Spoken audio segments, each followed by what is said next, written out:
Bonjour à tous, 48e épisode de Legality Times. Décidément la petite surprise que j'avais promise, comme la chanson d'Henri Dess, se fait attendre et se fait désirer. Devenant à point à qui c'est attendre, ça sera tout juste à pic pour la 50e. Mais enfin, aujourd'hui, un sujet brûlant. Un sujet sérieux et rigide. Comme le piquet qui tient le téléphone qui filme. Là aussi, le vidéaste professionnel arrive. Pour l'instant, c'est un piquet. Ouais.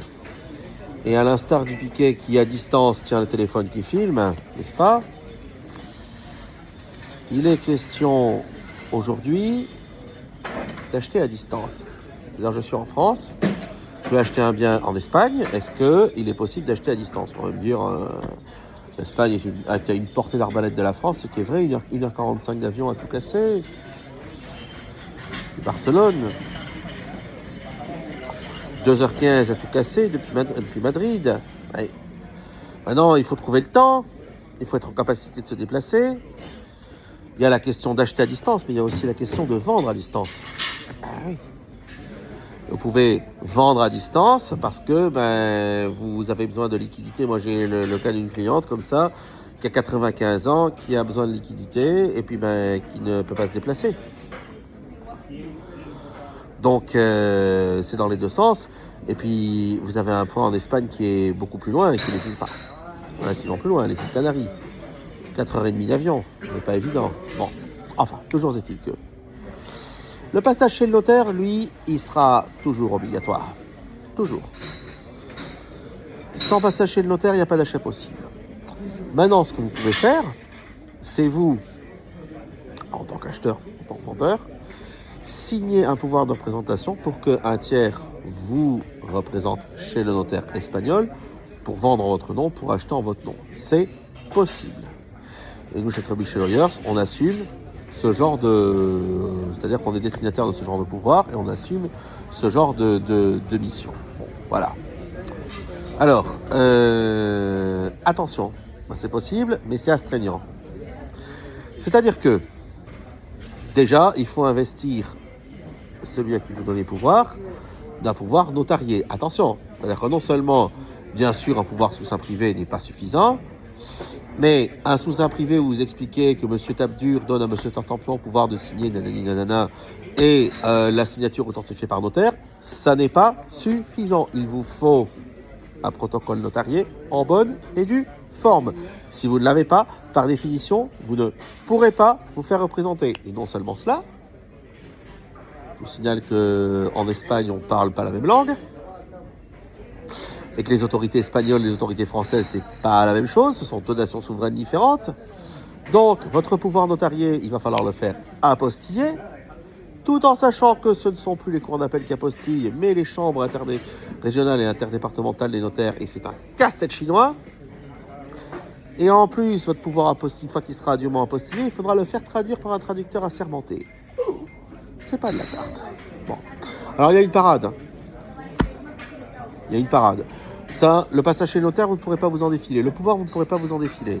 Mais il y a une parade, c'est de signer votre pouvoir de représentation au consulat d'Espagne. Attention, j'ai dit au consulat, pas au consulat honoraire. Le consulat honoraire, c'est une émanation du ministère des Affaires étrangères français qui représente rien du tout. Consulat d'Espagne.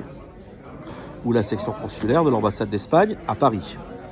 Qui, à l'instar d'un office notarial privé, comme on dit en Espagne, il y a un notario à cada esquina, il y a un notaire dans chaque coin de rue, eh bien, dans chaque consulat, il y a un office notarial. Et là, on va vous signer votre pouvoir, avec le double avantage, d'un, que le pouvoir il sera signé directement en espagnol, vous aurez une traduction en français si vous voulez, mais elle est facultative, et de deux, il est certifié par une autorité qui est l'autorité du Royaume d'Espagne, donc il n'y a plus besoin d'apostille. Une traduction par la même occasion. Alors, il y a une liste de documents qui est longue comme le bras qu'il faut produire. Il faut faire un chèque à l'ancienne, c'est un peu archaïque, ceci, cela. Le mieux et le plus simple, vous avez un tel pouvoir à signer, vous nous consultez chez Trebuchet Lawyers, on s'occupe de tout. Aussi simple que ça. Et on s'occupe de checker votre circonscription territoriale, consulaire, etc., etc., etc. Sachant que tant que les pièces ne seront pas réunies et que la taxe ne sera pas payée, on ne vous donnera pas de rendez-vous, donc prenez-vous-y à l'avance. Et une fois que ce pouvoir est signé d'une façon ou d'une autre, votre bénéficiaire va acheter ou vendre en votre nom.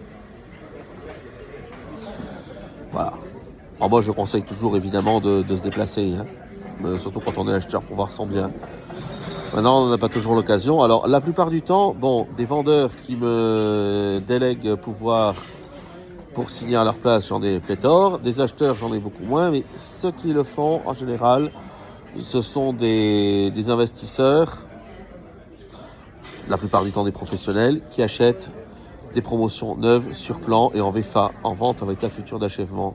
Alors attention. Attention parce qu'il ne suffit pas de signer un pouvoir de représentation à un tiers, d'accord, et de jeter le bébé avec l'eau du bain, j'allais dire, pour aller signer en votre nom et basta cosy. Non, il faut engager un professionnel du droit, il faut engager un professionnel de la legal compliance et de la due diligence. Parce que la plupart du temps, quand vous achetez en VFA auprès de promoteurs espagnols, vous avez des contrats, et notamment les contrats de réservation, les contrats, ce qu'on appelle les compromis de vente, qui sont pas du tout des contrats de gré à gré, qui sont des contrats d'adhésion et qui sont des contrats d'adhésion multiples, avec des clauses bateaux, souvent de mauvaise qualité, de très mauvaise qualité, et qui s'appliquent à tous. Ce sont des contrats qui sont uniformisés. Donc, ne faites pas la connerie, et je dis bien la connerie, de signer aveuglément un contrat de arras, c'est-à-dire un contrat de compromis de vente, et après de vous réveiller un beau matin en disant je dois zut, il faut que j'envoie quelqu'un sur place avec un pouvoir. Non.